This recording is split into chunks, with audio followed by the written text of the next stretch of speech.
mostrar lo otro.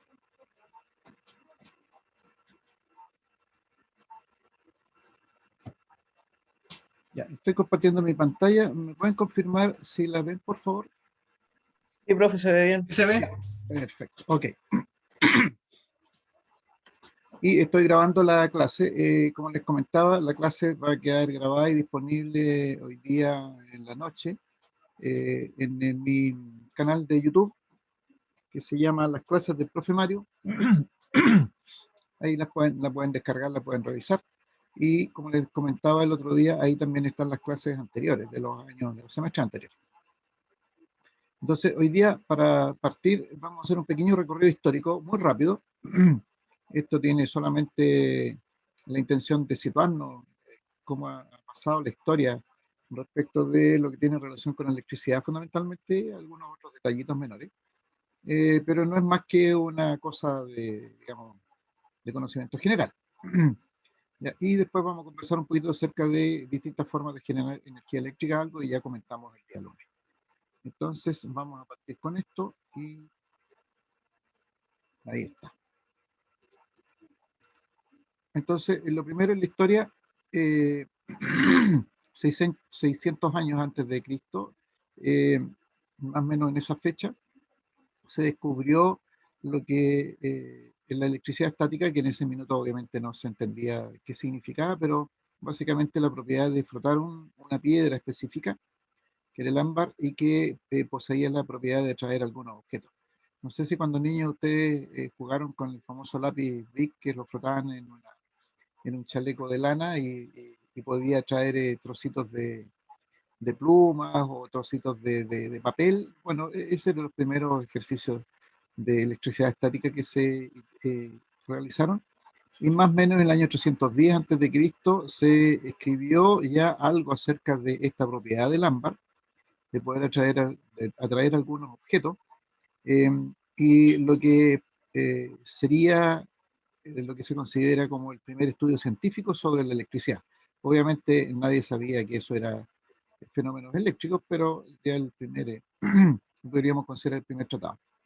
De ahí damos un salto grande al año 1600, en donde ya se empezaron a hacer algunos estudios respecto de la electrostática y magnetismo, cuando la reina Isabel I ordena que se haga un estudio sobre imanes para mejorar la exactitud de las brújulas que se usaban en la navegación.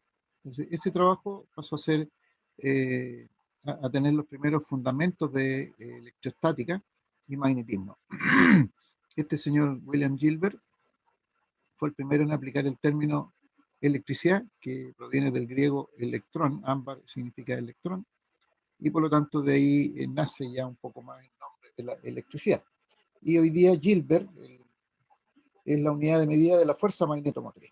Es decir, esos trabajos han dejado huella en el tiempo. Después, en 1670, se empezó a hablar acerca de las teorías de las ondas de luz, si son corpúsculos, si son ondas, exactamente qué son. Todavía entiendo que todavía hay algunos ¿cómo se llama?, desacuerdos, diferencias dominan respecto de eso.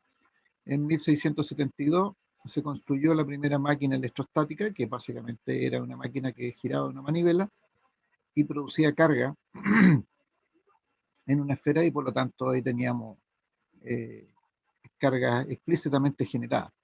No sé si han ido a algún museo, como este museo el Museo Interactivo Mirador, que está en Santiago, en donde ahí se juega mucho con electrostática y con apoyar las manos en una máquina que está cargada, en una esfera que está cargada, y el pero se para y qué sé yo. Esos son básicamente esos primeros inventos de electrostática que se empezaron a realizar. Estamos hablando en 1600. 1673 se descubrió, por lo menos este señor François de Cisternay-Dufay, fue el primero que identificó que existían dos cargas distintas, que en ese minuto le denominaron electricidad vítrea y electricidad resinosa. Después, en 1745, fíjense, los años pasan aquí muy rápido, von Claes y Peter van Muschenbroek, no sé si se pronuncia así, ¿no?, en la Universidad de Leiden desarrollan lo que se denominó la botella de Leiden, que daría el paso al primer condensador eléctrico. ¿ya? Y aquí ya empezamos a almacenar, la humanidad empezó a almacenar algo de electricidad, electricidad estática. Luego aparece Benjamin Franklin, 1752 aproximadamente, que demuestra la naturaleza eléctrica de los rayos, inventa el pararrayos, ¿ya? Y además, algo que no tiene nada que ver con electricidad, pero resulta interesante, que inventa los lentes bifocales. 1766, Joseph Priestley prueba que la fuerza que se ejerce entre las cargas eléctricas varía inversamente proporcional con la distancia que las separan. De aquí nace lo que posteriormente se va a conocer como la, la ley de Coulomb, ¿ya? Basado en los estudios que hizo este señor. Además, Priestley descubrió el oxígeno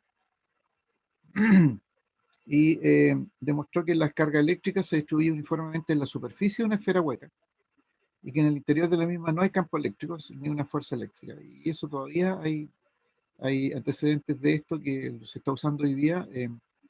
Se está empezando a usar mucho conductores de aluminio huecos, no el cable eléctrico de cobre lleno por completo, porque nuevos estudios han permitido demostrar de que las cargas eléctricas o los electrones se van por la superficie, no por el interior de los conductores. Por lo tanto, hay un ahorro de peso en material. 1776, don Charles Agustín de Coulomb, debido a los trabajos anteriores, eh, establece la fórmula, ¿ya? Esta formulita que es la denominada ley de Coulomb, y determina esta constante, que esa constante de proporcionalidad. Y hoy día Coulomb es la unidad de medida de la carga eléctrica. Después, en 1800, aparece don Alejandro Volta, que tiene mucha incidencia en estudios de electricidad, junto con este otro señor, don Luigi Galvani. Tuvieron algunas diferencias ahí entre ellos, pero finalmente los trabajos de cada uno de ellos permitió ir avanzando en el desarrollo de la electricidad. Volt, hoy día, del apellido de Volta, es la unidad de medida del potencial eléctrico, de la tensión o del voltaje, viene de ahí. Y don Luigi Galvani hizo los primeros trabajos que estaban relacionados con electricidad, y hoy día un instrumento de medida tiene el nombre, su nombre se lo debe al apellido de Luigi, que es el galvanómetro, que es un instrumento que nos permite medir corrientes muy bajitas. Luego, entre el 1801 y el 1815, hay una serie de sucesos que empieza a aparece un arco eléctrico. Entre el 1806 y 1808 publica resultados de las investigaciones sobre la electrólisis. Él logra separar el magnesio, el bario, el estroncio y una serie de otros elementos. En 1807 fabrica una pila con más de 2000 placas, y entonces aumenta la capacidad de la pila de Volta.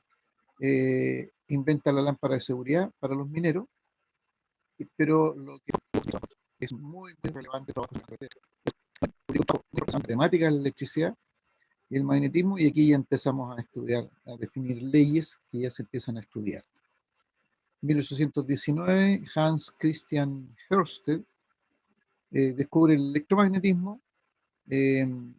Muchos de estos inventos, estas cosas son descubrimientos por azar, ¿ya? Debido a que estaba haciendo unos experimentos con unos estudiantes y accidentalmente colocó una brújula cerca de un cable que estaba energizado, y entonces descubrió que un conductor por el cual circula una corriente también se genera un campo magnético. Hoy día Ørsted es la unidad de medida de la reluctancia magnética, que es como el equivalente a la resistencia eléctrica, pero desde el punto de vista del magnetismo. O sea, en los flujos magnéticos también existe el fenómeno de resistencia, pero que aquí se llama reluctancia.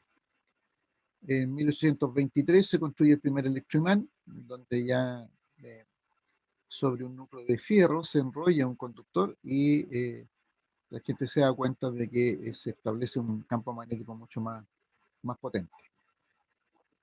Aparece don André-Marie Ampère, que hizo estudios bastante exactos de la electrodinámica, de las fuerzas electromotrices, tensión eléctrica, la corriente eléctrica, y gracias a esos estudios y a esos experimentos Hoy día el ampere es la unidad de medida de la corriente eléctrica y los fenómenos estudiados tanto por Hertzler como Ampere establecen los principios básicos de la electricidad.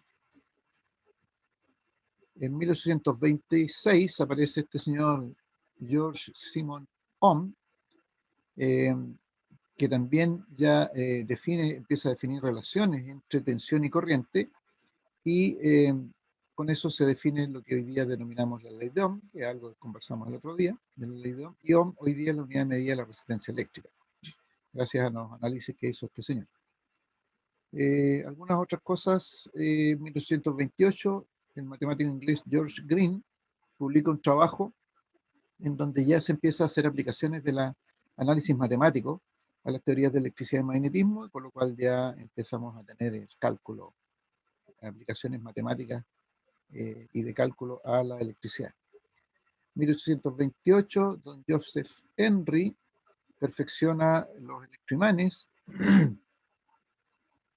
y observa que la polaridad cambiaba al cambiar la dirección del flujo de la corriente, y desarrolla el concepto de inductancia propia. Hoy día la inductancia, como lo vamos a ver más adelante, tiene el apellido de este caballero, se mide en Henry o Henrios. 1831, Michael Faraday, descubierto antes por el señor Davy, empieza a dar frutos, porque ya a los 14 años que trabajaba como encuadernador le permite empezar a leer digamos, textos de física y química, y empieza a generar sus propios estudios. Y hoy día el faradio es la unidad de medida de la capacitancia eléctrica, proveniente de su apellido, pero hay un montón de cosas que él descubre, como por ejemplo la tensión inducida en una bobina que se mueve en un campo magnético, permite dar digamos, la base del movimiento de las máquinas eléctricas.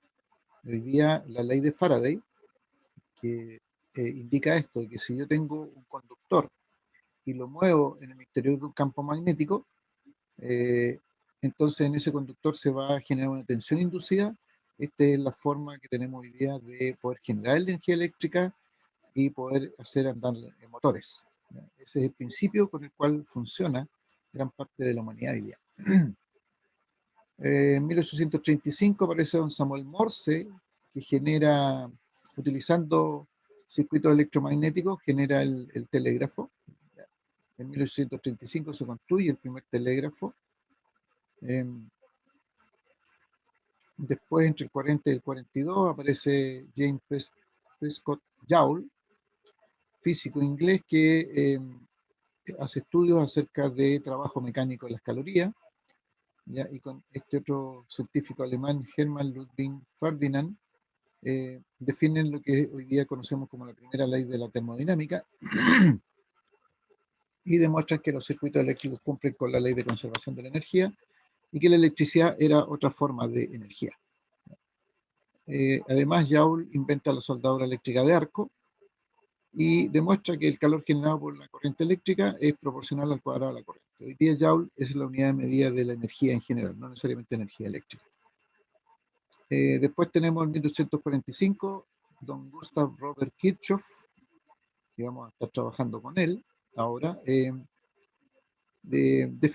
anuncia lo que hoy día conocemos con las leyes de Kirchhoff, la primera y la segunda ley de Kirchhoff, que vamos a estudiar en este curso. ¿Ya? Y entre otras cosas, estableció técnicas para el análisis espectral, con lo cual demuestra la composición del Sol. 1847, fíjense que entre 1600 y 1800, en relativamente poco tiempo, hay grandes avances. Don William State desarrolla la lámpara de arco, y esto ya empezaron a ser las primeras fuentes de iluminación de las ciudades. Ya se empezó a hacer un uso un poquito más industrial de los avances de la electricidad. En 1854, don William Thomson o Lord Kelvin hace análisis teóricos sobre transmisión de la electricidad por cable, define la segunda ley de la termodinámica, inventa el cable flexible, y hoy día Kelvin es la unidad de medida de la temperatura absoluta. 1859, Julius Plicker, alemán, descubre los rayos catódicos y esto da el inicio a los primeros equipos eléctricos de medición y después con esto mismo se aparece la televisión, en la antigua televisión con rayos catódicos, que hoy día ya estamos hablando de plasma, pero el origen parte aquí con este caballero. En 1878 se construye la primera máquina de corriente continua, que es el dínamo, que hoy día todavía lo utilizamos, y con esto ya se da inicio a la industria eléctrica. En 1870 patenta la teoría de la máquina magneto-eléctrica para producir corriente continua. Aquí ya entramos a la revolución industrial. En 1870, James Clerk Maxwell formula 4 ecuaciones que sirven de fundamento a la teoría electromagnética. Esto para los estudiantes de electricidad nos dan harto dolor de cabeza porque son las famosas ecuaciones de Maxwell. Estas 4 son las ecuaciones de Maxwell que están relacionadas con esto, ecuaciones diferenciales con derivadas parciales. Y Maxwell hoy día es la unidad de medida del flujo magnético. 1876, Alexander Graham Bell inventa el teléfono. Hay algunas teorías que dicen que se apropió del invento, lo inscribió primero, pero bueno, no vamos a discutir eso. 1879, Joseph John Thomson demuestra que los rayos catódicos estaban constituidos de partículas atómicas de carga negativa que inicialmente él le llamó corpúsculo, hoy día los conocemos como los electrones. 1881 aparece don Thomas Alva Edison con la lámpara incandescente, también invento medio cuestionado que algunos le atribuyen que no fue de él, pero básicamente gran parte de la historia indica que Edison se atribuyó en la construcción de las primeras lámparas incandescentes. Sí pareciera ser que fue un muy buen negociador en varias cosas porque hizo negocios respecto de generar sistemas eléctricos para vender energía, primero de iluminación incandescente en Estados Unidos y después para transmisión de corriente continua en 3 hilos. Entonces hay un desarrollo industrial con Thomas Alva Edison. 1884, Heinrich Rudolf Hertz demuestra o confirma que las ecuaciones de Maxwell son verdaderas, las reescribe como las conocemos hoy día. Hertz hizo grandes trabajos sobre las ondas electromagnéticas. Hertz abre la puerta para el desarrollo de la radio y hoy día Hertz es la unidad de medida de la frecuencia. De hecho, cuando nosotros hablamos de frecuencia, hablamos de ciclos por segundo o bien hablamos de Hertz. 1884, John Henry Poynting, que es alumno de Maxwell, publica un artículo con el cual demuestra que el flujo de energía se puede calcular mediante una ecuación que representa la relación entre campo eléctrico, campo magnético, y hoy día esa es la llamada ecuación del vector de Poynting. 1888 aparece don Nikola Tesla, gran inventor. Tesla hoy día es la unidad de medida de la densidad del flujo magnético y tiene más de 700 patentes en Estados Unidos, entre ellas el motor de inducción, que hoy día se utiliza mucho, mejora el dínamo, el motor de corriente alterna, el sistema de transmisión de potencia, el generador eléctrico, equipos para producir corriente y tensiones de alta frecuencia, mejora en los transformadores. O sea, hay un montón de cosas que se hizo gracias al invento y a la genialidad de Tesla. No era muy buen comerciante al parecer porque murió solo y prácticamente sin dinero, bastante pobre, eh, pero sí hizo muchos inventos que ayudaron a la industria de la electricidad. Y ya estamos llegando al final. En 1905 aparece don Albert Einstein, que postula que la energía de un haz luminoso está concentrada en pequeños fotones, y se logra explicar el efecto fotoeléctrico, el descubrimiento del efecto Compton, y confirma esa hipótesis, y hoy día hay otros avances ya, digamos, no menos importantes. Pero más o menos hasta ahí tenemos la historia. Es decir, desde el 1600 al 1900, al 2000 prácticamente tenemos tremendos avances y fundamentalmente en los últimos años respecto de la tecnología, ¿no? Si ustedes pueden ver, hay muchas leyes en la parte de electricidad que son muy antiguas. Si bien es cierto, son muy antiguas, hoy día están plenamente vigentes, ¿ya? Dentro de ellas las que vamos a estudiar, como la ley de Ohm, como las leyes de Kirchhoff, que están plenamente vigentes.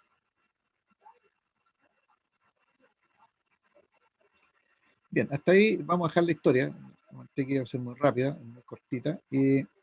Quiero hacer una consulta para ustedes, un poco para establecer algún nivel de comunicación, de conversación.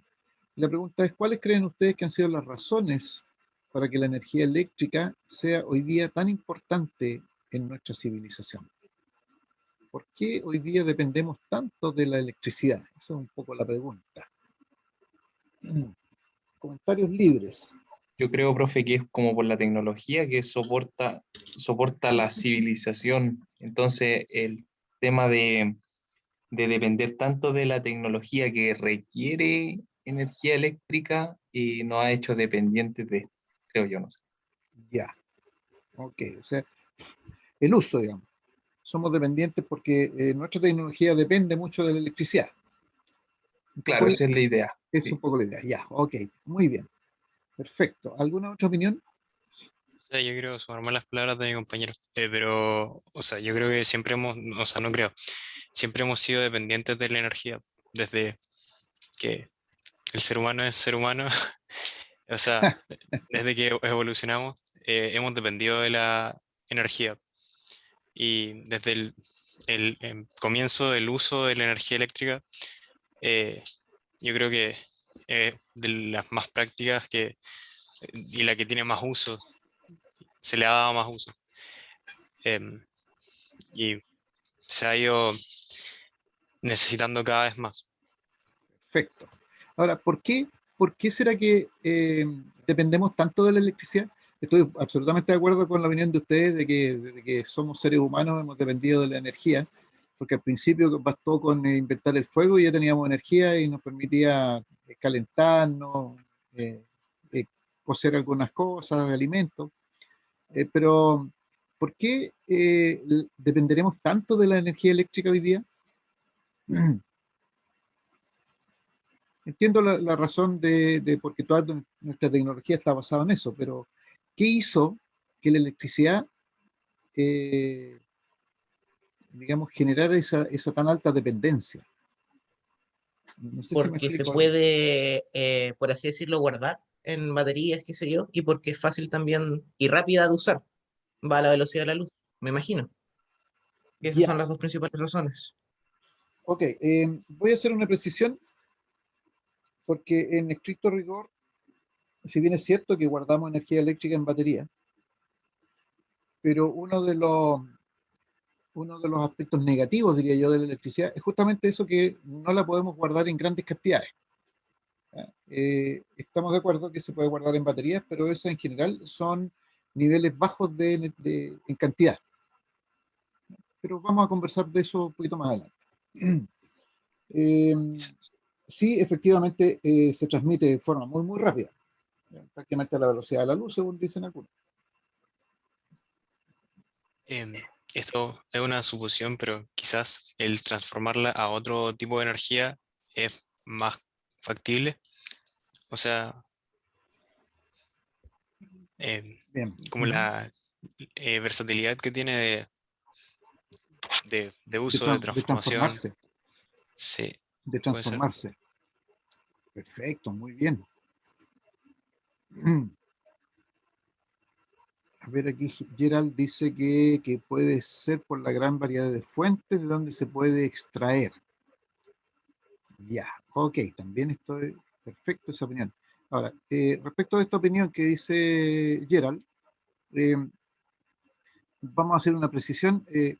La energía eléctrica eh, es una de las pocas energías que no está presente en forma natural en nuestra naturaleza. ¿Ya? Solamente la energía eléctrica está presente en los rayos. Ahí es natural, digamos, es extraíble de la naturaleza. Por ejemplo, la luz del sol, no necesitamos nada para que exista luz del sol, que tengamos el sol. El sol lo vamos a tener todavía por mucho rato. Los vientos, la velocidad del viento, también la tenemos en la naturaleza, libre y disponible. eh, y también existe porque existe el sol, básicamente.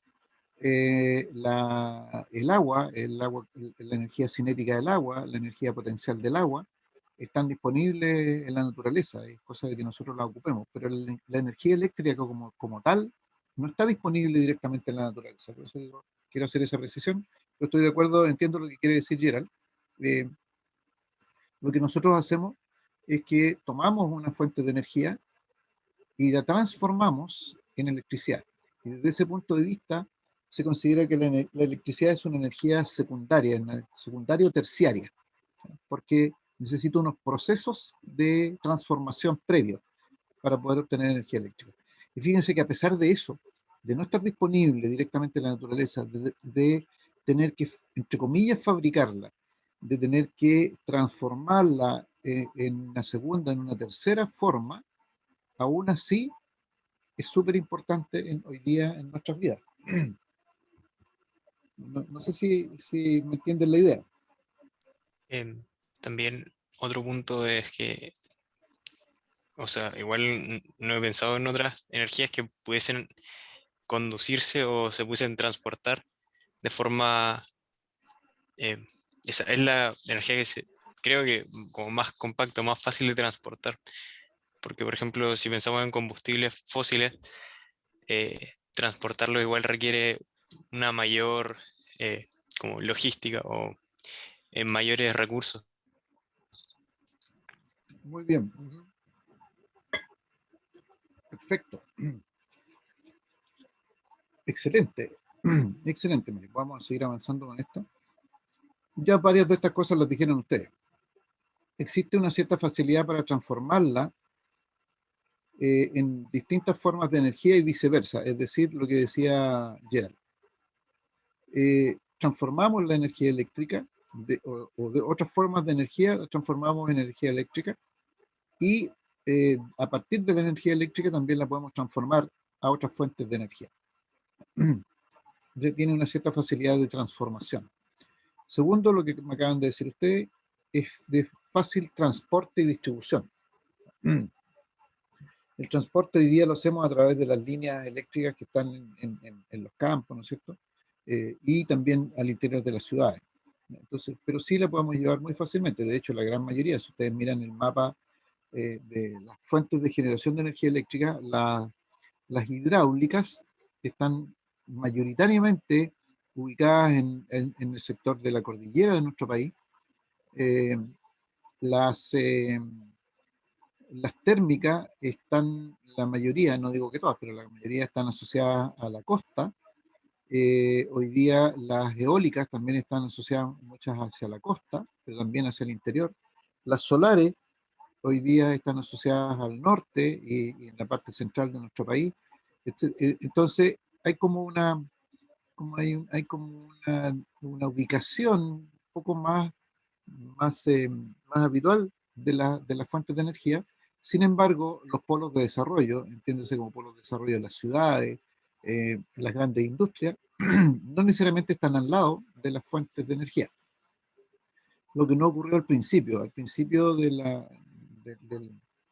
avance tecnológico, cuando aparecía un polo de desarrollo, o sea, una ciudad, por las razones que sean, se establecía en un lugar una ciudad, era porque ahí primero había alguna fuente importante de trabajo, pero además se creaba la fuente energética inmediatamente al lado. Entonces, hoy día cambió eso. Las fuentes de generación de energía eléctrica no necesariamente están al lado de los polos de desarrollo. ¿Y por qué? Porque la podemos transportar y distribuir. Otro elemento es porque hay mucha flexibilidad para adaptarla y manejarla, es decir, es modulable y es maleable, la podemos manipular, la podemos modificar en forma relativamente fácil. Otro elemento que hoy día está siendo muy importante es ecológica.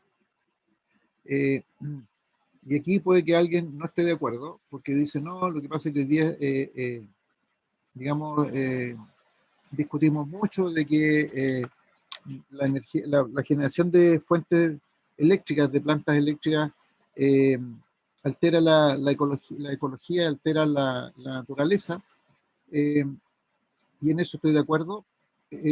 Aquí cuando hablo de que la electricidad ecológica es cuando ya la tenemos como energía eléctrica, prácticamente no alteramos en general la ecología. No generamos residuos, por ejemplo. No tenemos en la casa un lugar donde botemos los electrones que llegaron malos, por ejemplo.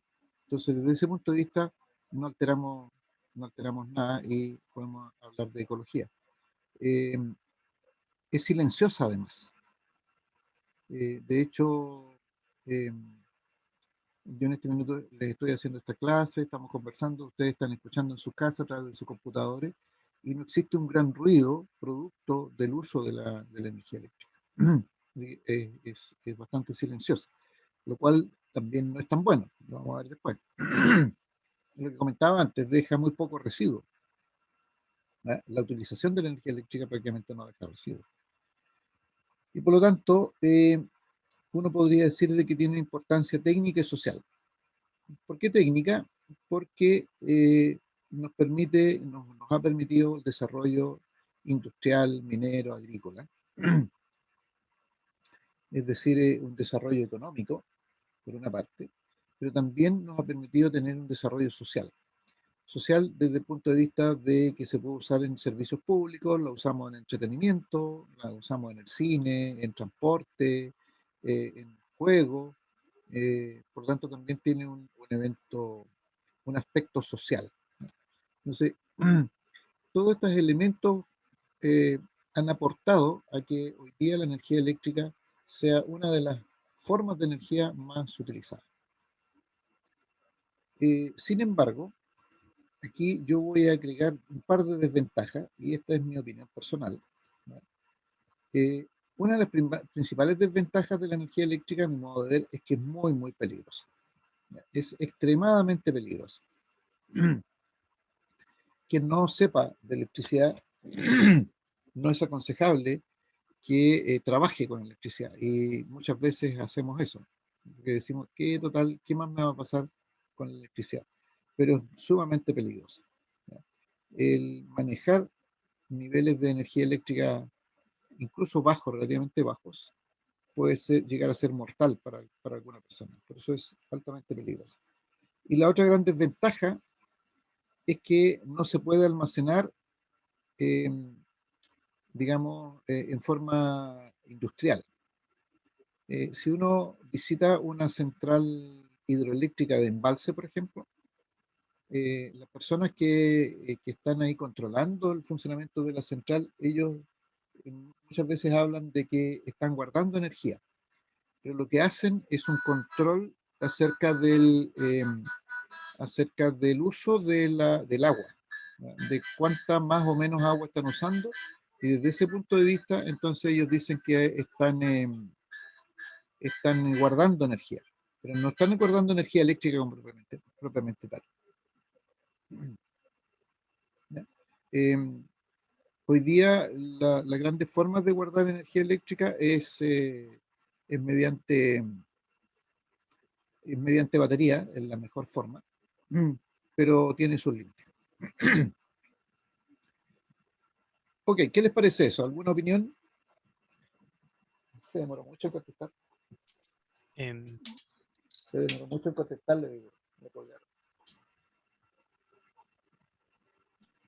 Perdón, dígame no.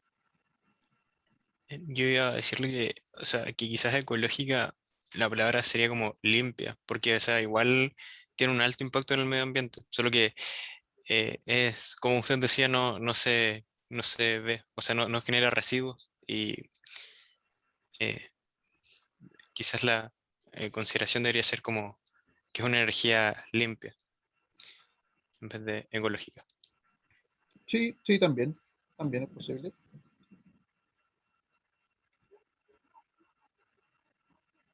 Y creo que respecto al tema del almacenaje, eh, había visto, o sea, la verdad nunca lo entendí, pero una vez vi, creo que una publicación de almacenaje por gravedad de la energía eléctrica. Almacenaje por gravedad. Sí, era como un dispositivo que en las horas que no se está utilizando hay como una especie como de pozo y sube. Entonces cuando, no, perdón, baja. Y cuando con la energía como que va sobrando, eh, hay como una cuerda que se recoge y después cuando se vuelve a utilizar, baja. Y eso genera igual energía cinética y eso contribuye a que se pueda almacenar. Ah, puede ser el volante de inercia. Eso, sí, era Ah, algo así, pero por ah, gravedad. sí, sí, sí, sí, claro. Sí, entiendo que ese es el volante de inercia.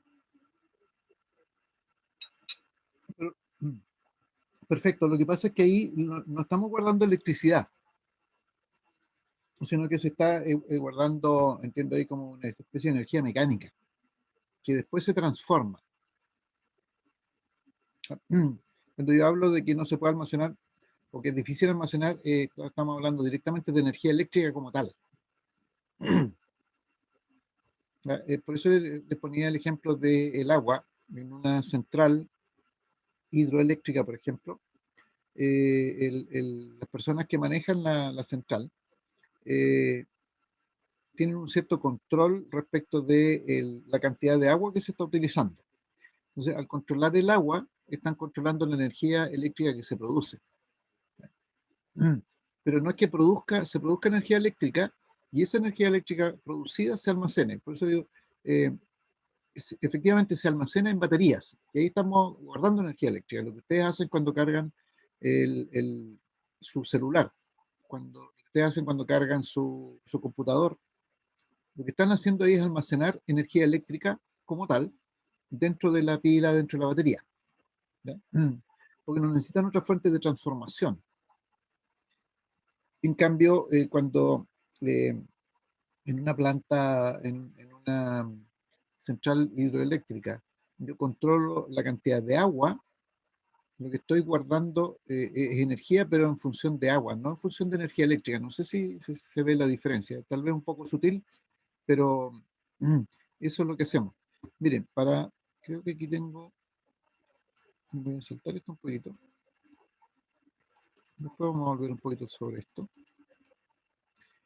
Esto quería mostrarles. Mira, aquí tengo una gráfica, tal vez un poco antigua, pero esta gráfica se mantiene más o menos así.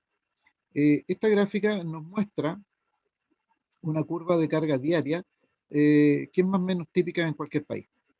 Entonces, tenemos aquí tres usos. Un uso comercial, que es esta rojita,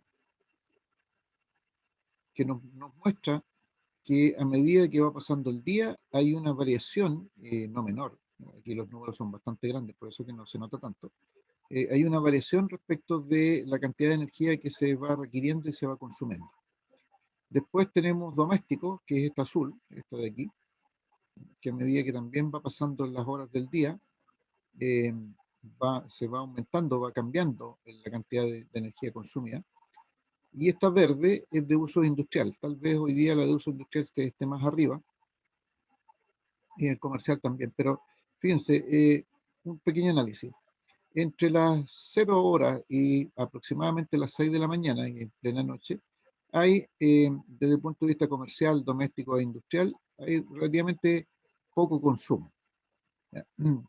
Después de las 6 de la mañana hasta las 9, 10 de la mañana aproximadamente, hay un incremento en el uso de la energía eléctrica, ya sea porque la gente se empieza a despertar, a levantar, las industrias empiezan a funcionar, y alrededor de las 10 de la mañana el comercio empieza a funcionar, entonces hay mayor consumo.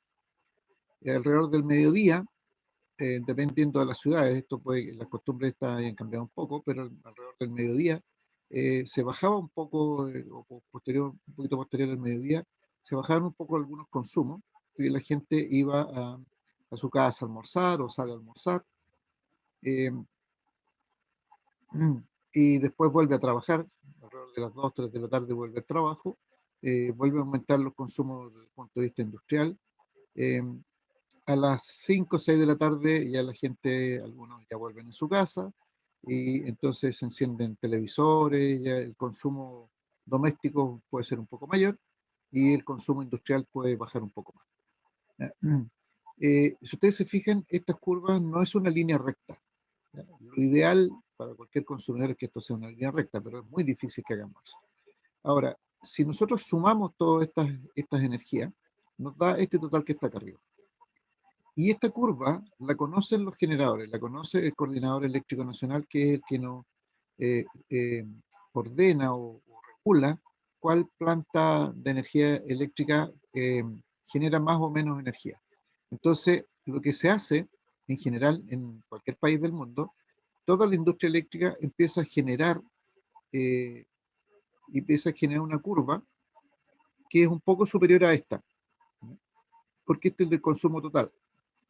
Entonces, lo que se genera es el consumo total más las pérdidas que se pueden establecer, y por lo tanto la curva de generación va un poquito más arriba de esto, pero tiene estas variaciones, ¿ya? No es una línea recta. Lo que se pretende es lograr una línea recta, y hay algunas formas de estudios de poder hacer eso. Son algunos que yo he leído, son más que nada del ámbito comercial que del ámbito físico, ¿ya? Entonces, eso hace que en general nosotros como ciudadanos o como consumidores en general, independientemente de dónde lo estemos haciendo, vamos consumiendo energía a medida que se va requiriendo. Y la energía se va generando, particularmente la energía eléctrica se va generando a medida que se va requiriendo, ¿ya? Entonces, no hay aquí, por ejemplo, aquí una línea recta que me indique la generación está aquí constante, porque esta área que se generaría entre la generación y el consumo, y hoy día prácticamente estaría sin utilizarse, y daría más problemas que soluciones. Por eso es que nosotros mencionamos de que es muy difícil almacenar energía eléctrica como tal. Es decir, imagínense, al fin de semana vamos a hacer, no sé, pues nos vamos a juntar algunas personas y antes voy a ir a comprar unos 2 tarros de energía eléctrica. No existe eso. Bien, vamos usando a medida que vamos riendo. Fíjense que tal es así que, por ejemplo, cuando hay eventos importantes, y aquí me van a disculpar los que no les gusta el fútbol, pero lo uso porque es muy claro. Cuando Chile disputó los partidos estos de finales de las copas, todo el mundo prácticamente se buscó un televisor o se juntó con otras personas y empezaron a mirar el partido, qué sé yo. eh, y el pic de uso de la energía eléctrica en ese minuto fue muy alto. Entonces se alteró la curva, que es más o menos como este, ¿no? Puede que tenga algunas pequeñas variaciones, pero más o menos como esto. Entonces, aquí alrededor de, no sé, no me acuerdo la hora, pero entre las 8 y las 6 y las 9 de la noche, aquí hubo un pic. Y ese pic se produjo solamente en ese instante de tiempo. Entonces, las empresas eléctricas y el coordinador eléctrico sabe acerca de eso, y se preocupa que en ese instante existan más fuentes de generación para que nadie quede sin consumo, porque si se genera menos de lo que se va a consumir, a alguien le va a faltar, ¿ya? A alguien le va a faltar, y por lo tanto ese alguien va a quedar sin energía. Imagínense, justo quedar sin energía eléctrica cuando se produce el último gol y se gana la copa. Para muchos no va a ser nada agradable. Puede que a algunos no les interese mucho, pero eso es un poco lo que sucede. Y ha sucedido muchas veces con eventos que atraen la atención de mucha gente, particularmente que empieza a ver televisión, porque algunos ven 2 o 3 televisores, qué sé yo. Entonces hay un exceso de consumo. Entonces, si ese exceso de consumo nadie lo considera,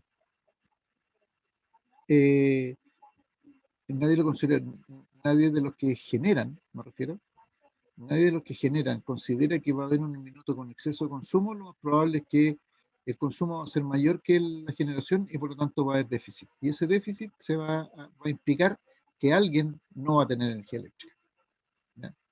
Yo digo, a veces es como preparar un asado para 10 personas y te llegan 20 comensales.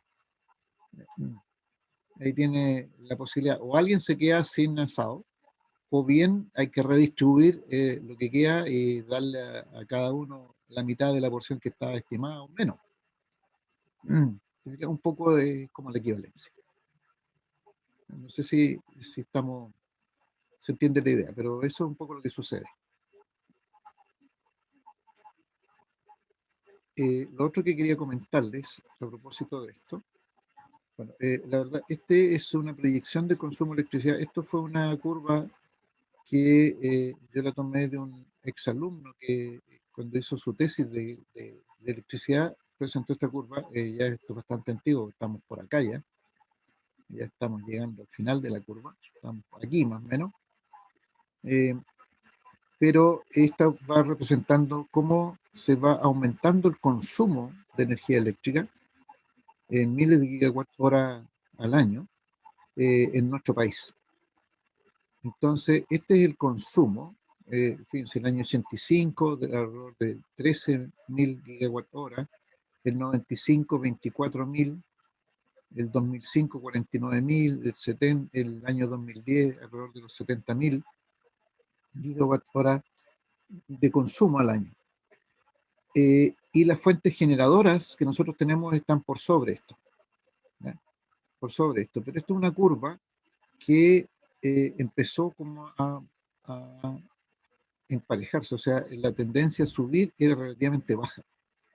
Entonces el riesgo que empezó a existir hace unos años es que la curva de generación cruzara a la curva de consumo y la generación fuese más baja que el consumo. Entonces eso implica, si eso llegase a ocurrir, implica que hay déficit, hay mayor consumo que generación y por lo tanto alguien no va a tener disponibilidad de energía eléctrica. ¿Y quién no va a tener disponibilidad de energía eléctrica? Aquellos que no tengan la capacidad de pago, porque como ustedes saben, cuando un artículo tiene más demanda que oferta, entonces necesariamente los precios suben. Eso es la economía, así funciona la economía. A medida que yo tengo menos oferta y veo que el consumo aumenta, los precios empiezan a subir.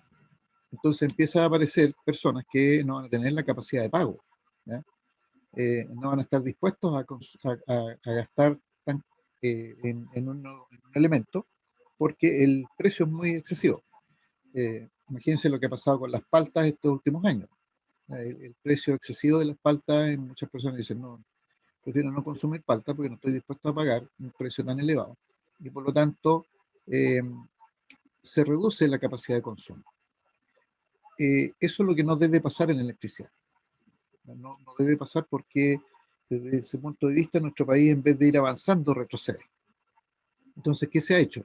Bueno, una de las cosas que se buscó aquí, esta fue del año 2008, por ahí, si no me equivoco, por ahí, más o menos por aquí fue esta, 2005, 2008 creo que fue esta tesis. Entonces, la idea de mostrar esta proyección era cómo hacer para que este consumo no siguiera creciendo tanto, sino que pudiésemos bajarlo. Bajar el consumo y así el crecimiento de la generación la podíamos aplazar. Entonces, ¿qué nació de aquí? Por ejemplo, empezaron a surgir con mayor fuerza las ideas de eficiencia energética, que básicamente es consumir menos sin perder calidad de vida, así lo podemos definir. Se impulsaron, más o menos en estos mismos años, se impulsaron el Estado, y voy a hablar del Estado y no del gobierno en particular, porque fue política de Estado, de poder empezar a cambiar, por ejemplo, elementos de consumo. Y una campaña que se hizo muy fuerte fue la campaña de cambiar el tipo de ampolleta, por ejemplo. ¿Ya? De estas ampolletas antiguas, ampolletas incandescentes, que eran de altas potencias, cambiarlas por ampolletas de ahorro de energía, y hoy día ya estamos en las ampolletas de LED. Entonces, ¿qué ha hecho la tecnología? La tecnología ha hecho que se creen distintos tipos de elementos que me permiten tener más o menos la misma cantidad de iluminación, desde el punto de vista de la iluminación, pero con un menor consumo de energía eléctrica. O sea, esta curva la bajamos. ¿Ya? Esa es un poco la idea. Eh, Hoy día, ¿con qué nos estamos enfrentando? Nos estamos enfrentando que la proyección de generación está como llegando a una especie de meseta, que puede ser muy peligrosa, no por razones técnicas, sino que más bien por razones ecológicas, porque hay mucho rechazo, hoy día está apareciendo mucho rechazo a la construcción de nuevas centrales, ¿ya? De nuevas centrales eléctricas, independientemente del tipo de central que sea, particularmente las de hidráulica, eh, las térmicas, bueno, las térmicas porque además el combustible está desapareciendo. Nuestro país tiene una política de eliminar de aquí al 2050 todas las plantas generadoras de electricidad sobre la base de carbón, ¿ya? O cambiarla de carbón a otro tipo de combustible, ir eliminando a poco la dependencia de los combustibles fósiles. Como país, hoy día nosotros más del 50% de la energía eléctrica que consumimos se genera a través de la quema de combustibles fósiles y de carbón, es decir, térmico. Y el agua llega alrededor de casi un 40%. Hoy día están empezando a aportar mucho las fotovoltaicas y las eólicas, pero también hay un cierto grado de rechazo a la instalación. Eh, Hoy día, estos últimos años, 2, 3 años, se puso en funcionamiento una planta de generación geotérmica en el norte de Chile, en Cerro Pabellón, y una planta termosolar que tiene fotovoltaico y generación de energía eléctrica por calentamiento de sales a través del uso del sol, también en el norte, Cerro Dominador. Entonces, con eso se está buscando, por un lado, mantener una fuente de generación de energía eléctrica de acuerdo a los tiempos, por una parte, con una proyección hacia el futuro, pero además ir eliminando fuentes de generación eh, que son contaminantes, como las térmicas. Pero va a llegar el minuto en que va a haber que cerrar todas las térmicas y no puede ser que en ese instante el consumo sea mayor que la generación. Entonces, como país tenemos que buscar ahí. Eh, Se siguen buscando nuevas formas de generación, ¿cómo se llama?, de consumo eficiente, porque en un tiempo, de hecho, se mencionó que otra de las formas de generación de energía eléctrica era la eficiencia energética, que obviamente no era generación, sino que era mejorar el uso. Es decir, consumir lo que yo necesito de la mejor forma. Eso un poco. Bien, comentarios. Bueno, aquí tengo algunos datos de generación, este del agosto del 2019. Fíjense, en ese tiempo, 30 centrales eólicas que generaban un 7,6% sobre el total de la potencia instalada.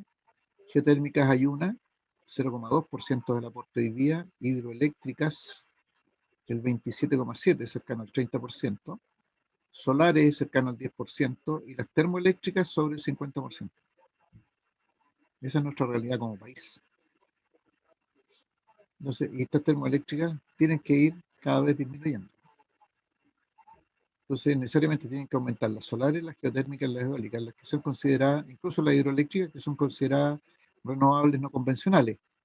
Pero aquí tenemos una gran oposición para la construcción de plantas hidroeléctricas.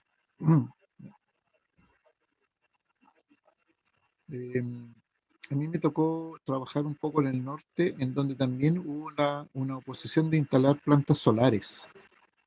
Eh, Habían argumentos de que visualmente se veía muy fea y algunas otras cosas así, porque la idea era instalarla en lugares donde no se alteraba el medio ambiente, porque era en el desierto, pero igual hubo algún grado de oposición de las personas, de los habitantes del lugar.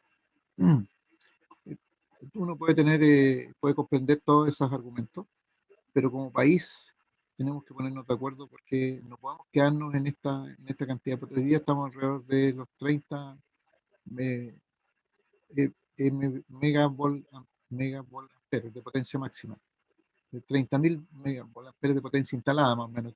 Esto ha crecido un poquitito. se están haciendo otros estudios para incorporar nuevas formas de generación de energía eléctrica.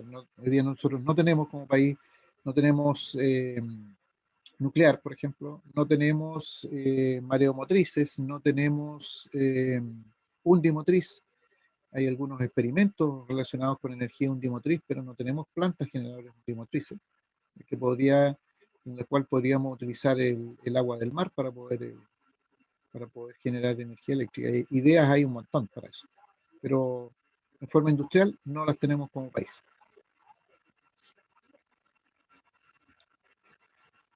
Bien, ¿algún comentario, alguna duda, consulta o comentario que quieran hacer?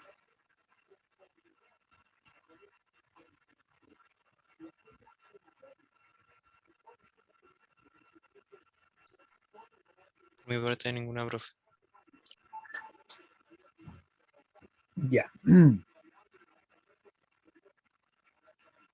Estos datos, como les digo, aquí le puse la fecha 5 de agosto del 2019, estamos en el 21. No los he actualizado, pero aquí en el coordinador eléctrico uno puede verlo. No sé si, a ver si pincho aquí. Ah, no está. He tenido un mapa, no sé si conocen el mapa eléctrico de Chile. Creo que tengo uno disponible por aquí.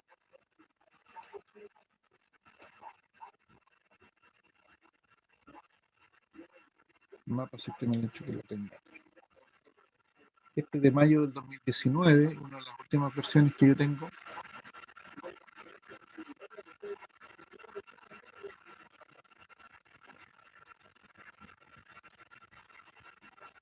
Mucha de esta información está disponible en el Coordinador Eléctrico Nacional, es gratuito, uno puede descargarlo. Aquí tenemos nuestro país.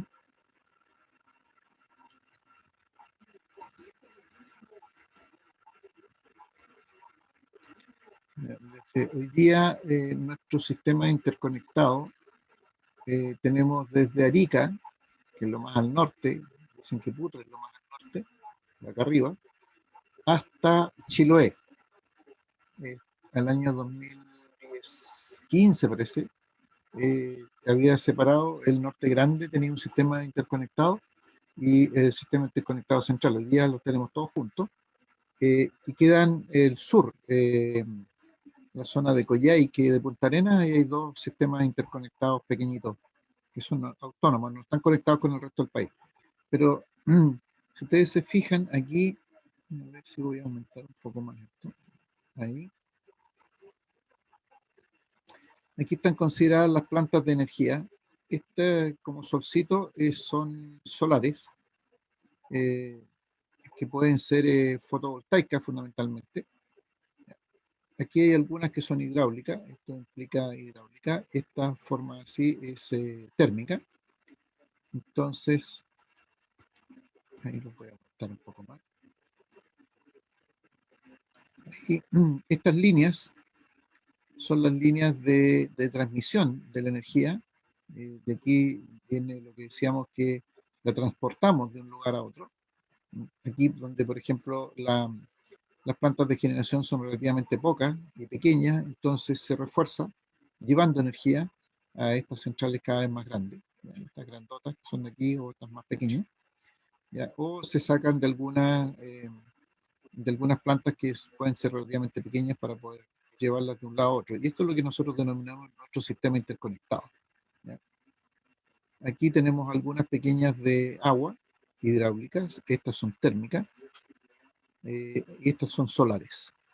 Aquí tenemos térmica, bien digo térmica, esta también es térmica. Cerro Pabellón, que esta es la planta geotérmica que existe hoy día en nuestro país. Aquí está Cerro Dominador, que es una tremenda planta termosolar. Tiene una parte fotovoltaica y otra parte térmica, pero térmica sobre la base del sol, ¿no? Quema de combustible. Aquí hay una eólica en Calama, el Valle de los Vientos en Calama. Hay solares, aquí han ido apareciendo más solares. Esto es pleno desierto de Atacama. En la zona de Tocopilla tenemos térmicas, algunas de estas que están con vida útil contada, tienen fecha de vencimiento, en otras palabras. Después, si seguimos más al sur, tenemos esta zona aquí al norte de Antofagasta llena de centrales térmicas. Y aquí han ido apareciendo algunas solares. ¿Fijan? La mayoría térmicas. Y si ustedes se fijan, las térmicas tienden a estar más concentradas hacia el lado de la costa. Y esto por una razón muy sencilla, porque muchas de estas o son de carbón o son de combustibles fósiles. Nosotros no somos un país productor de combustibles fósiles. Entonces, todos esos combustibles fósiles se traen del extranjero en barco y por lo tanto se descargan en la orilla y ahí mismo quedan las centrales. Algunas que están más hacia el interior. Aquí también hay algunas térmicas. Llegamos a Taltal. Antiguamente de aquí partía el sistema interconectado central y se diferenciaba con el norte grande. ¿Qué pasó? Ahí. Hoy día esta es una línea de 500 kilovolts, unió los dos sistemas, los antiguos sistemas interconectados, el norte grande con el sistema interconectado central. Aquí hay un parque eólico. Ya estamos llegando más hacia el centro de nuestro país. Todavía aquí tenemos gran aporte de centrales solares y algunas térmicas. Fíjense que hay una zona grande donde lo que más tenemos son solares y térmicas y no hay disponibilidad de agua para poder hacer centrales hidráulicas. Aquí estamos. Profe, la que está camino a Viña, de Santiago para Viña. Eh, Esa es experimental, ¿verdad? Es como nuclear, ¿no? no estoy seguro, la verdad es que no estoy muy seguro. Veamos si aparece alguna aquí en este mapa. La verdad es que no las conozco todas. Fíjense que aquí empiezan a aparecer ya más de agua hidráulica y hay gran aporte, empiezan a aparecer los aportes de las eólicas. Aquí estamos en Huasco, en la zona de Caldera. Aquí estamos llegando a, esto es Coquimbo, La Serena. Todavía siguen apareciendo muchos aportes de solares, si ustedes se fijan, y empiezan a aparecer ya más hidráulicas. Aquí está toda esta zona en donde hay alta concurrencia de eólicas. Son todas las canelas que son las más nombradas aquí en esta zona. Taltal, Los Vilos por ahí. Estamos aquí después, o sea, Los Vilos de esta zona. Después aquí tenemos nuevamente más solares aprovechando la zona desértica. Aquí llegamos a la zona de Santiago, Valparaíso. No sé cuál es la que me mencionas tú de Camino a Valparaíso. No Hay sé, una que se ve como de la carretera. no sé cuál sería. No sé cuál será. Este mapa es del 2019. Sí, tampoco está al 100%, pero estos cambios no son tan grandes, no son tan rápidos. Yo lo que sé que en la zona de Valparaíso, una de las universidades del sector, tiene una planta experimental que es de undimotriz, que utiliza el movimiento de las olas, pero es experimental. Eso está en un puerto, claro, en un puerto. Aquí, fíjense, tenemos ya bastantes más hidráulicas. Estamos cerca de Santiago, aquí al norte de Santiago, y fíjense que en general las térmicas están, como les comentaba, asociadas hacia la costa. Aquí estamos en la zona de Santiago, aquí está la Nueva Renca. Esta está más que nada hacia la cordillera porque esta se utiliza el gas argentino. Entonces se trae el gas de Argentina y se utiliza acá. Por eso que 10 años atrás nos decían que los argentinos nos cortan el gas y sonamos como país. Aquí ya empezamos a tener más hidráulicas y se fijan, la mayoría de las hidráulicas están más relacionadas hacia la cordillera, algunas como esta, por ejemplo, Rapel, que está aquí muy a la costa, pero son las menos, digamos. Hoy día están apareciendo muchos más solares a lo largo del país, porque además la tecnología ha ido cambiando y ha permitido que eh, se ocupe mejor la radiación del sol y el rendimiento de los paneles fotovoltaicos sea cada vez mayor. Los primeros paneles fotovoltaicos de la radiación que recibían del sol, el 10% se transformaba en energía eléctrica y ese era el rendimiento, un 10%. Hoy día estamos alrededor del 30, si no me equivoco, más. Me parece que hay paneles fotovoltaicos que rinden mucho más todavía. Entonces ha habido un incremento en los últimos años. Fíjense que aquí tenemos más hidráulica. Aquí está Colbún Machicura. Aquí está Colbún Machicura. Esto es una tremenda. Si ustedes se fijan, aquí salen unas líneas verdes y unas líneas azules. Las líneas verdes son líneas de 220 kilovolts y las líneas azules son líneas de 500 kilovolts. Aquí se transmite gran cantidad de energía y se lleva fundamentalmente hacia la zona central. Y hoy día yo no creo no equivocarme mucho, estamos aportando desde este sector, del sector centro-sur, estamos aportando también gran cantidad de energía hacia las mineras del norte. Bueno, también hay que decir de que han aumentado la cantidad de centrales solares en el norte, así que también hay tránsito de energía hacia el sur. O sea, estas carreteras eléctricas llevan energía hacia el norte o hacia el sur según los requerimientos. Pero según los requerimientos basados en lo que comentábamos antes, de que es difícil de almacenar. ¿No? Estamos en la zona de Talca, aquí llegamos a la zona de, ¿cómo se llama? De Los Ángeles, aquí estamos en la zona de Los Ángeles, este es un sector tremendamente grande en donde hay muchas centrales hidráulicas. Está el Toro, Antuco, Abanico, está más abajo Panque, Ralco, aquí hay una gran cantidad de energía que se está generando. Si ustedes se fijan, la mayoría es hidráulica. Y también están apareciendo estas eólicas. Tenemos aquí está en Renaico, cerca de Angol. Estamos llegando a la zona nuestra. Estamos ya Temuco. Fíjense que aquí en nuestra zona pocas tenemos. Se están aquí en esta zona se están incorporando algunas otras pequeñitas que son hidráulicas de paso, pero han tenido mucho problema para ser instaladas. O sea, todavía hay desacuerdos con las comunidades, por el tema de la contaminación, por el tema de la alteración del ambiente, del medio ambiente, por tema de la participación de las personas también. Aquí ya entramos derechamente en la parte más del sur, Valdivia. Aquí hubo una gran polémica en Valdivia con una térmica hace unos años, no sé si lo recordarán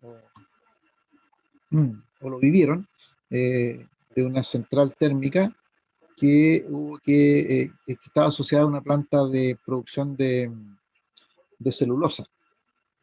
El problema es que la planta estaba botando residuos al mar. ¿Eh? Entonces había muchos residuos que se botaban y eso tenía problemas. ¿Me esperan un poquitito, por favor? Que tengo que atender a alguien que me llegó a la casa. Disculpenme un ratito.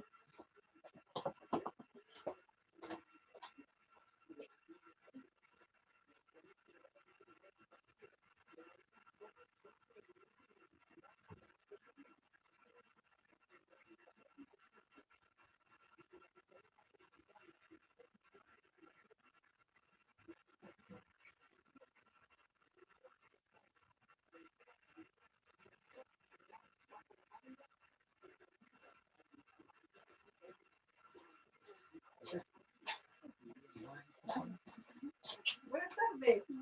¿Cómo está? Ya. ¿Está almorzando? Sí, denme un segundo. Mientras que ella almuerza, ¿cuánto es el medicamento que se le extravió, que no le entregaron? Denme un segundo, por favor.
Jóvenes, estoy de vuelta. Discúlpenme que tuve que atender una visita médica.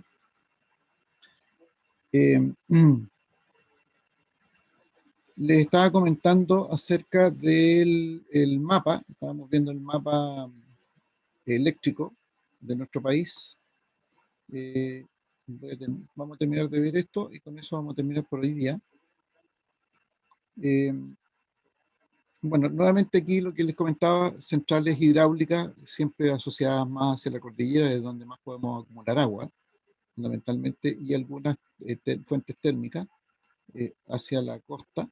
Estamos aquí en la zona de Puerto Montt, seguimos con la misma tónica. ¿Se fijan? Y ya llegamos aquí hasta Chiloé, que es la última parte donde tenemos sistema interconectado, y Chaitén. Hasta aquí dura el sistema interconectado de central, y después ya tenemos aquí la zona de Aysén, Coyhaique, con otro sistema interconectado, que es pequeñito, que solamente cubre esta zona, y el último, que es el que cubre la zona de Punta Arenas. Estamos aquí, Puerto Natales y Punta Arenas. Son prácticamente generadores asociados a las ciudades. Fíjense, a excepción de aquí, de esta zona de Punta Arenas, que tenemos aquí. Este es el último sistema interconectado, de hecho, que se conoce dentro de nuestro país. Y finalmente llegamos a Puerto William con su propia fuente genérica. Y el sistema de transmisión de energía, entonces, se hace mediante estas redes eléctricas. Voy a subir un poco más. Estas redes eléctricas que se ven aquí. De hecho, me imagino que ustedes conocieron el tema de Patagonia sin represas, el tema de Patagonia sin represas, donde se pensaba instalar unas represas, 3 represas en la Patagonia y llevar esa energía. La idea era llevar esa energía hasta Santiago a través de una red en corriente continua. La diferencia de estas, que toda esta transmisión de energía es en corriente alterna. Toda esta transformación es en corriente alterna.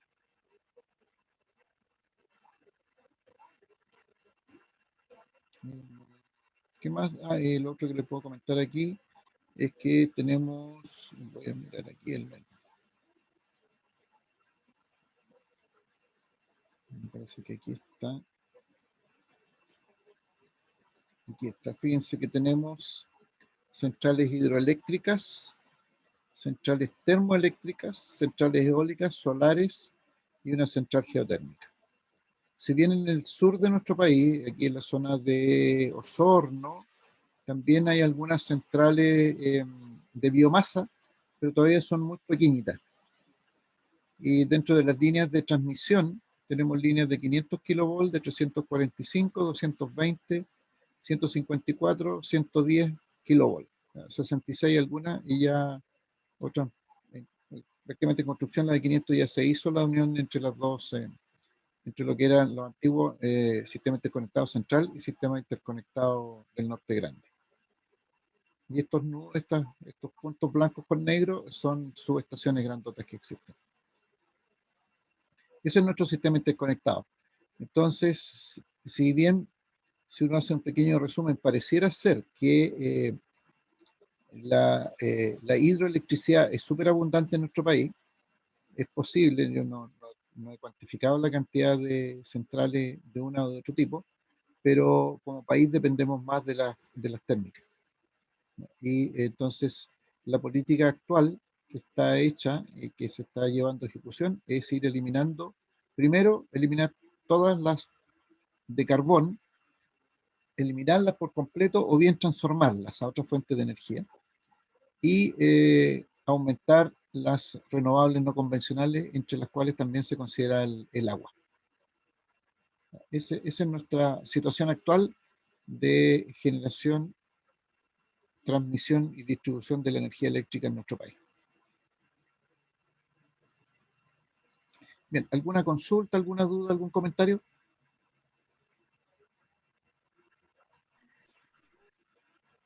Profe, aquí también se consideran las centrales de Isla de Pascua, ¿o no? No, en Isla de Pascua está marcado aquí. Aquí está la isla de Pascua, pero la isla de Pascua es como única dentro de... No sé si está por aquí. No pertenece a un sistema, aquí está la isla de Pascua, no pertenece a un sistema interconectado. Toda esta región de islas, no, aquí está marcada la isla, la central, pero es única. Ahí está la isla de Pascua.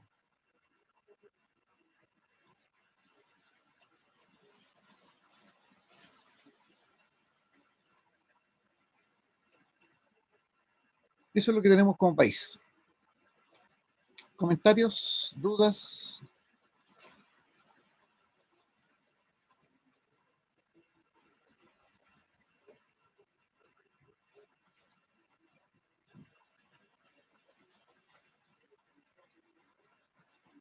Todo bien por el momento, profe. Lo que quería preguntarle es si puede subir la presentación que nos mostró hoy día en la clase a campo virtual.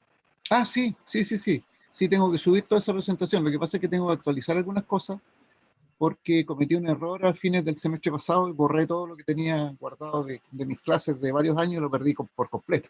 Entonces estoy reescribiendo algunas cosas. Pero sí tengo que subirlas, no se preocupen por eso. Y lo que yo habitualmente hago son dos formas. La subo al campo virtual, al campo de la universidad y además la envío por correo.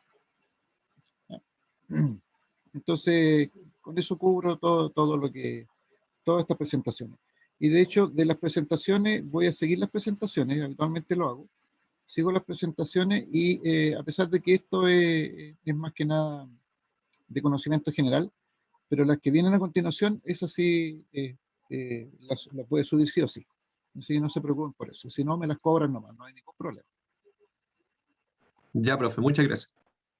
Bien, jóvenes, lo último que quiero comentarles es que yo pretendo partir a las 2:30, como hicimos hoy día, y si es muy pesado lo que estemos comentando, en algún minuto podemos hacer un pequeño recreito, o si no, lo hacemos de 2:30 a 4:30 más o menos la clase, de una sola vez. Vamos a ir viendo dependiendo lo que tengamos en mente, ¿ya? De lo que estemos viendo.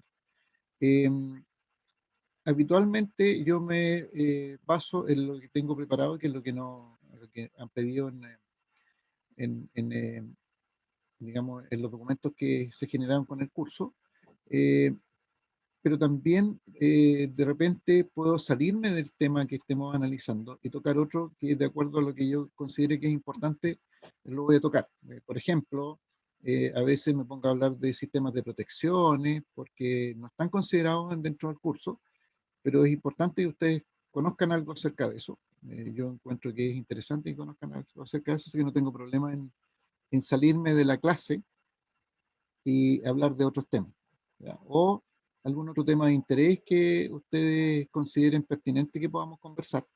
También lo podemos hacer si yo veo que no nos desviamos mucho y no nos salimos definitivamente de la clase, pero a veces es bueno tratar otros temas que no sean los que están estrictamente establecidos, digamos.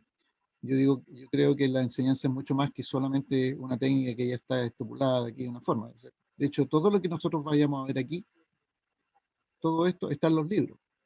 No voy a inventar nada nuevo. Pero sí, a veces es conveniente hablar de algunas experiencias que uno puede haber tenido, o hablar de algún tema contingente que yo considero que puede ser bueno para la formación de ustedes. eh, y a veces hago ese tipo de comentarios o cosas así, así que no hay problema por eso. Estamos. Lo dejamos hasta aquí por hoy día y reitero mis disculpas por la interrupción de la clase, pero tenía que atender la visita médica.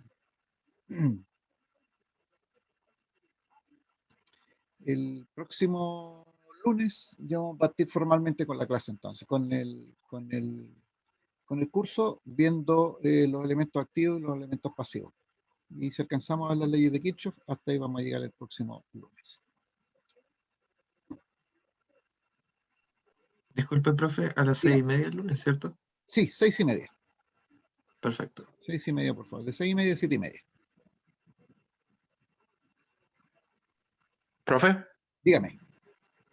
la clase del día lunes se grabó, es que me perdí la mitad del principio. No la grabé, pero sí, esta ya la estoy grabando y todas las demás las voy a estar grabando. Si no lo hago, por favor recuérdenmelo, no me molesta que me lo digan, que me digan, porque a veces, como estoy pensando en lo que voy a decir en la clase, no me molesta que me digan, profe, grabe la clase. No hay problema por eso. Profe, el Power que mostró el lunes, ¿ese lo puedes subir al campus? ¿Qué le mostré? Le mostré esto mismo. Sí, pero Sí. la parte de las evaluaciones la mostró. Es que esa fue la parte que me perdí. Ya, es que las evaluaciones, sí, aquí, sí, están aquí. Sí, está aquí. Son 3 evaluaciones que vamos a hacer. 35, 35 y 60. No tenemos laboratorio todavía, porque no tenemos clases presenciales. Y los espacios de laboratorio los podemos ocupar en hacer ejercicio, en alguna clase, nos ponemos de acuerdo para eso. Ah, ok, profe, esa era mi Eso fue duda. eso fue lo que comentamos. Sí, eso está todo aquí en este mismo Power. No hay problema.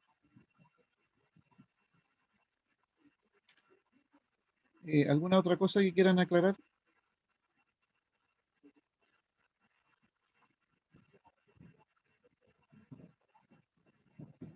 Lo último, volver a recordar que en la primera prueba, generalmente yo la dejo para una vez que hayamos terminado el capítulo 1 y 2, que es lo que estoy mostrando ahora en la pantalla.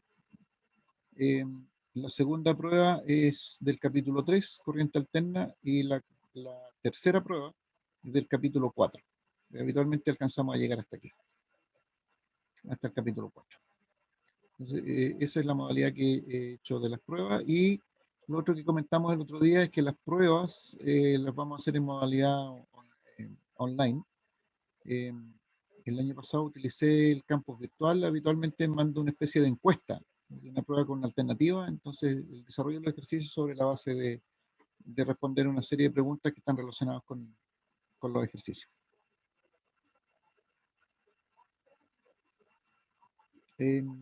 Eso, no sé, creo que no tengo más, le he comentado todo lo que está. Si alguien tiene alguna otra duda, consulta o a través del chat, lo tengo aquí al lado, así que no hay problema.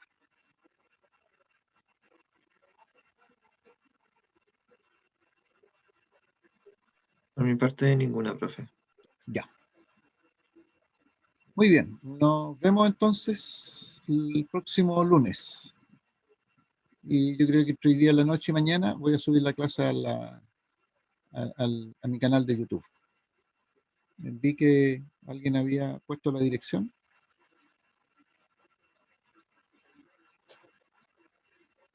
Sí, aquí, sí, Gerald, sí, ese era el canal. ¿Lo revisaron? Sí, ese es el canal. Yo sé que se llama las clases del profe Mario nomás, y con eso entro directamente.